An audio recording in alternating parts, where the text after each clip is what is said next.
Stronger class. Oh man. I mean, yeah. I Alright. actually like Argent Squire in this deck. Like if they're behind with board, it's really for them to come back. They probably have to bring it back with like something like Call of the Wild or something like that, right? So we're gonna go with the double one drop for Shaman. Ooh, Ooh, double one not drop. much going on. Just abusive face or a trade with the Talon Trog? Talon Trog. Of course, traded with Tunnel Trog. Try to keep tempo early. Yeah, that And then thing. Tunnel Trog. Ooh. Okay. So, Okay, and with yeah. companion. Wow, he's actually rolling what he wants. So I'm thinking that you're supposed to trade with this version, especially since he has a 4-drop, followed by another animal companion for turn 5. I would think so as well. Like getting the board, curving out. Seems like he's doing all the right things that he wants to do in this situation. You just played Infested Wolf, right? There's no reason to play Animal Companion. Yeah, never. Like, what's gonna happen? The worst thing is possible is Hex, or yeah, Hex is it.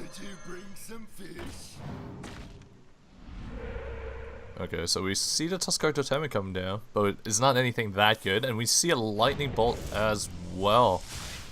Jesus. Yeah, so if you actually roll Leok here, it's pretty good. He gets to kill the Taunt Totem. Oh, whoa, he's actually not rolling. So he's gonna go with the bow. Oh, go for the 100% trade. So yeah, 100%. Yeah, so he's he could have went for the Animal Companion and used Leok, but I think Misha would have been a bad roll. Wouldn't Huffer also be pretty good there too? But he didn't want to take the 30, like I mean, the 66% into getting something that's relevant. I can see that. Yeah, I guess. It's pretty tough. Would we see one kill command here? I like to see one kill command here. Oh, but he plans to trade the Huffer in this. Okay, never mind. Not kill command. Yeah, I like to kill command.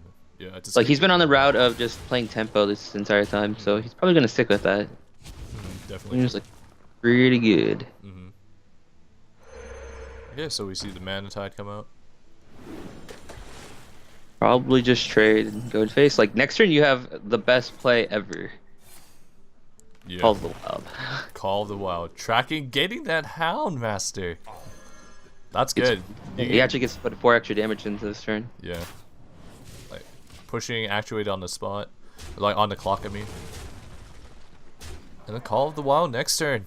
I don't see Actuated actually coming back from this quite effectively. No, Taunt Totem doesn't save him. That's gonna be 5 damage plus 4 more. So, how much does he have on the board? 11, 12, 13, 14. Yeah, just dead. So he knows it. Yeah, he doesn't want to even see it. He doesn't have to see this deck again, which is a pretty good plus for him. Yeah. Alright, let me fix the one real quick. And there we go. Okay, we're going to see the Zoo versus the Rogue matchup. I feel the Zoo has a pretty good like matchup against like the Rogue. Yeah, gotta rush Rogue down as fast as possible. But something interesting is that we have, Argent Squire in this Rogue deck, and you also see Sprint, 2 cards that you don't normally see in this meta. Dude, this is Reynad's deck, man. I saw Reynad running something like this. Like is it Reno or something? No, it's just tempo-oriented type of a Rogue deck. Like he ran the Argent Squire with the Peddler. Well, I mean not the Peddler. Is that the Peddler or what's it called? Oh, Undercity Huckster. Interesting. And then everything else is like just tempo cards like what you call it, the Tomb Pillagers, the Violent Teachers, and stuff like that, and you just end up with like Cold Bloods and trying to rush your opponent down with Cold Bloods.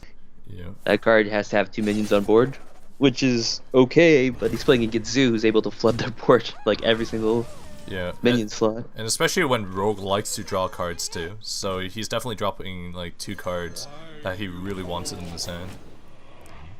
Okay, so pretty standard. Not going. Still doesn't attack in. Going with backstab. Sap. Yeah, I think you definitely sap the Voidwalker here, so you could just trade the Argent Squire. It's the Wolf Rider, Dry Wolf Alpha. Like that card represents 4 damage. A lot. Yeah. The Huckster is actually kind of good. At certain times, it can actually get you something really good to actually win this kind of matchup. Or like what we can see currently, it actually does nothing. Yeah.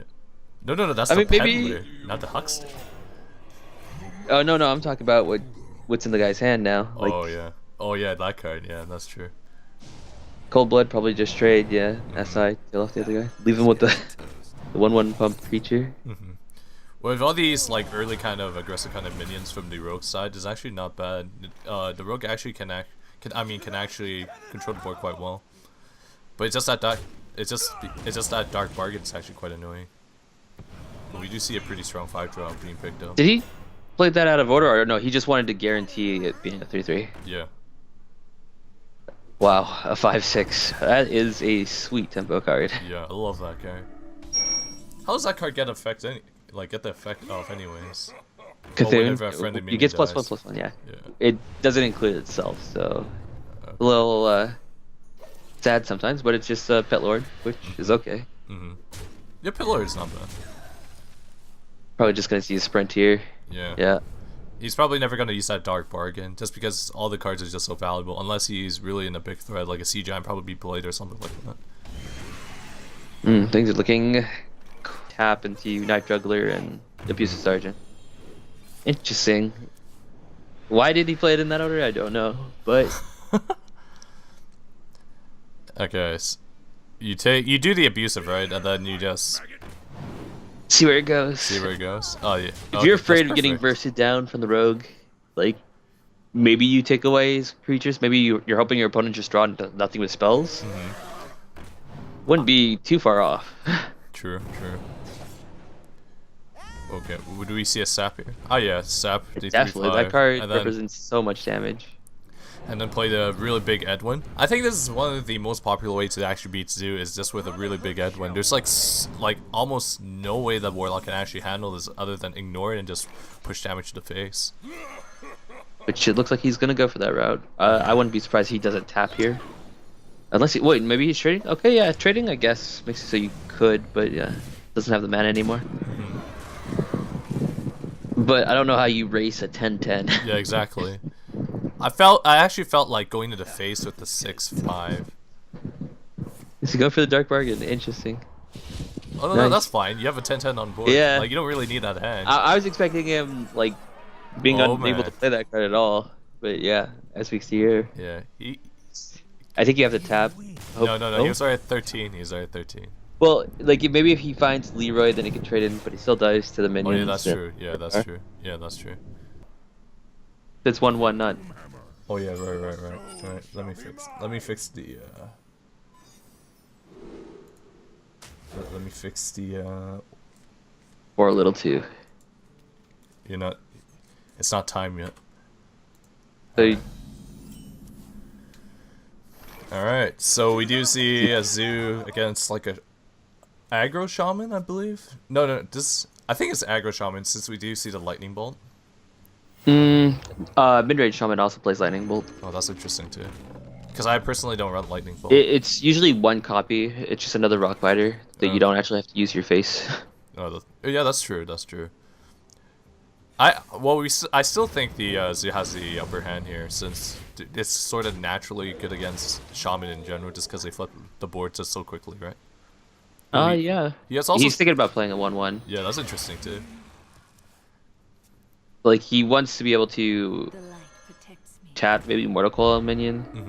I wouldn't be too surprised. We're just gonna see tap, trade, and coil, or maybe coil first so you can actually get two 1/1s, or he can play. Knife Juggler. Oh, that's perfect. Yeah, you slam that. If you didn't get a Knife Juggler, what you're doing next turn. Yeah, if you didn't get Knife Juggler, would you actually play the Forbidden Ritual? Would I play it? Yeah, it seems fine if you are trying to work up to something big.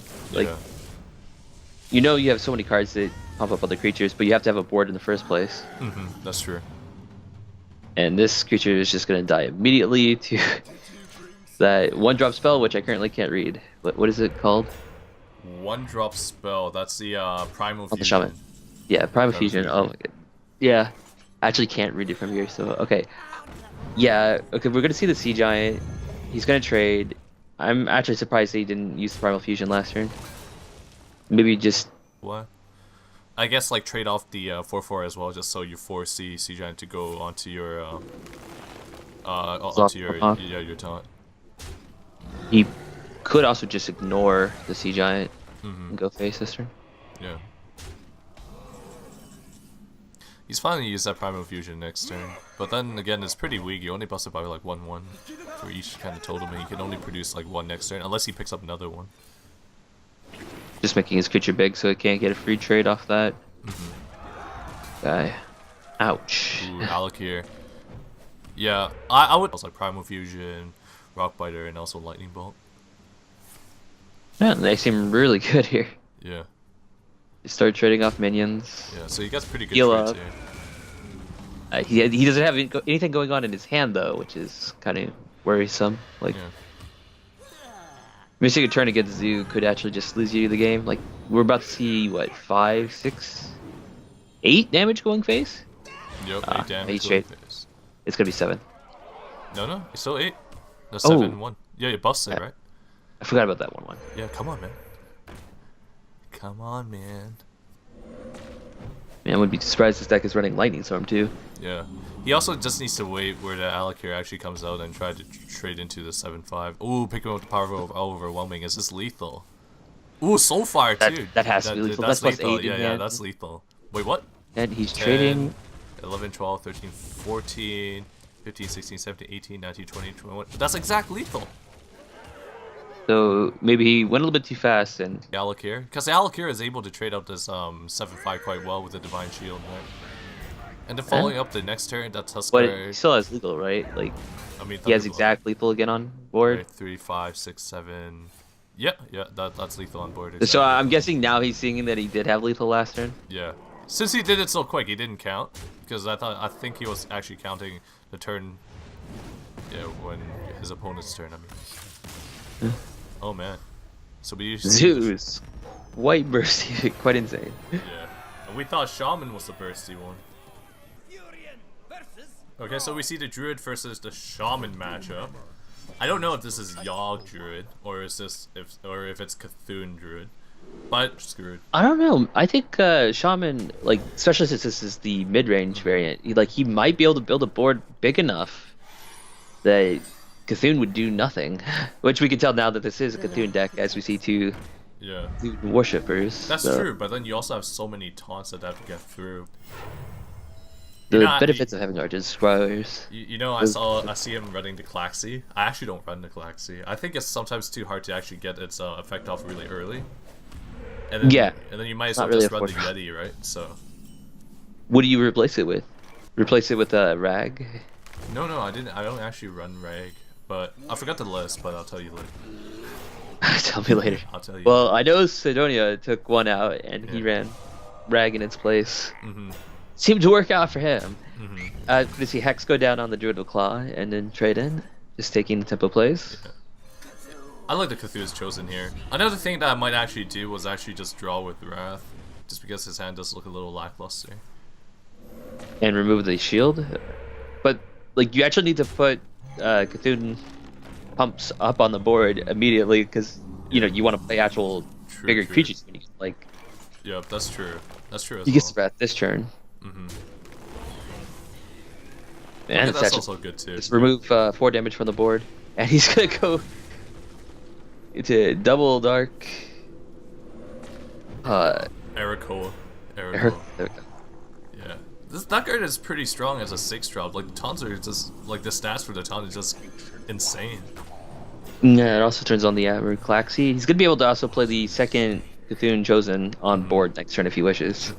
I mean, putting a 4/8 and a 4/2 bubble shield on the board seems pretty good. Yeah, double 4-drop. Now we see the Primal Fusion being played like how it should be. Like a Druid of the Claw on a healing totem. Seems really good. Yeah, seems really good. We have Klaxi going to Cthulhu Chosen. Yeah, we do see the 4/10 being played. Is this lethal? No, it can't be lethal. Yeah, the damage is too little. Yeah, even when you buff it up with a Thunder Bluff Alien. Yeah. It's +6, which is pretty sweet. Get in there now. Not even thinking about trading, which I kind of like. Oh, he does trade in the end. Oh man, Fandral. Yeah, I don't think that's what he was looking for this turn. Yeah. Okay, and we do see the mid-range Shaman winning it out. As you claimed before. Seems really powerful when they're running Doom Callers. Take away their main strategy. So he's running the Cthulhu Druid again, and it looks like he might be playing against Beast Druid. That would be amazing. Beast Druid. Oh man. Yeah. Do you think this is aggro then? What is it like an aggro kind of variant deck? There is an aggro variant. Like you just run pump target beast. Well, pump any creature +2/+2 and draw a card, and you just get a 5/4 attack minion on turn 2. Yeah. Seems pretty good. But he doesn't have that. This is why Druid is sometimes so good against the aggressive matchups, is because you can innovate something like this out pretty early. I mean, turn 6 Rag doesn't seem that bad either. Yeah, that is true. But then again, this. Oh man, he was lucky. That card could have been easily removed. Probably just go hero power trade in the following turn. Yeah. Yeah, not much going on here. Yeah. One. Yeah, I know he innovated out this Twilight Elder, but it could have been easily removed, and if it was removed, he would have been in a pretty bad position. I don't know. It's turn 2. It's still pretty difficult for even Druids to kill off a 3/4. Yeah. That creature is gonna get you a lot of value, and it's gonna pump that Cthulhu up. And sometimes you're just looking for 1 or 2 more pump ups just so you could get off like Twin Emperor or. Do you just play? Oh wait, no, he has to innovate for that. For the. Like all he needs is Dark Arakoa, and he'd be able to play any of the Cthulhu pumps. Do a claw. He actually used the innervate there, so that Rag's gonna be sitting in hand for a while. Yeah. Claw. Like if it didn't damage your Druid claw, like removes it completely, then it would have been a little bit more worth it. But looks like he's gonna go ahead and go for it. All right. And he's gonna trade. Yeah, it turns out I think he's gonna go with like Force the Wild type play. But yeah, it looks like nothing much going on here. Just another Cthulhu's Chosen. I mean, it's pretty good, but just gonna get traded away instantly, and let's see what he's gonna go with. They'll probably Murgleton the next trade hero power. Because I don't think he will play as Power of the Wild, right? Are you looking for tap here? Ooh, totally. None of the above. Actually, that's pretty good. Yeah, oh man, oh man. Actually, I don't really think it matters if you trade. Actually, you could do extra 4 damage. Well, he doesn't know. Yeah, what's in his hand? Well, he hasn't built up a board at all, so he doesn't know if his opponent has like wraths or anything like that. And he doesn't want like simple trades. Okay, so another Druid of Claw is being played. You can potentially see another Druid of Claw here. Yeah, it kind of actually feels really like he didn't want to do this turn, that's for sure. Yeah, definitely. Like he wanted to have Power of the Wild. Oh man, the Claxy. 4/10 Claxy into the mulch. Interesting that he gave up just playing Rag that turn. He wants to establish a little bit more board. Like I guess like he doesn't want. Oh, right. It only gets good the longer it's out in play, right? So he's also at a high life total. There was a lot of minions on board though, but I guess like I know what you mean. Like it can immediately like remove the Druid Claw as well. Well, it doesn't get better is the main problem. Like the longer it's in your hand, the worse that card is. Wow. Wow. See, look, this is what I was talking about. Just casually pump it up, draw a card. We also see the Tunnel Frog. Why does this Druid look so shaman? This is an awesome board. Yeah, and he also can buff up the power, like his whole board of Power of the Wild too, which is pretty sick. Just because he can spam his board with the totems. Dark Arrow Cut, trade attack. Seems solid. And look, Rag. Yeah. Rag's gonna come down. It has a 1 in 4. No.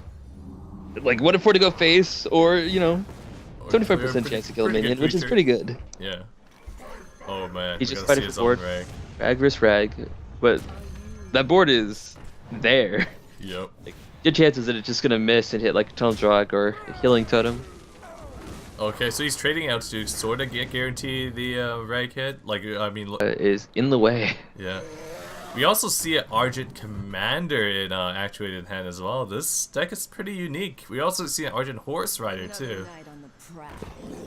Oh man. Does he have enough to actually get through that Dark Arakoa? No, I don't think so. Oh, he went for the Beast. Yeah. So yeah, he just but he went dead face. on board now. Oh, that's disappointing. Oh man.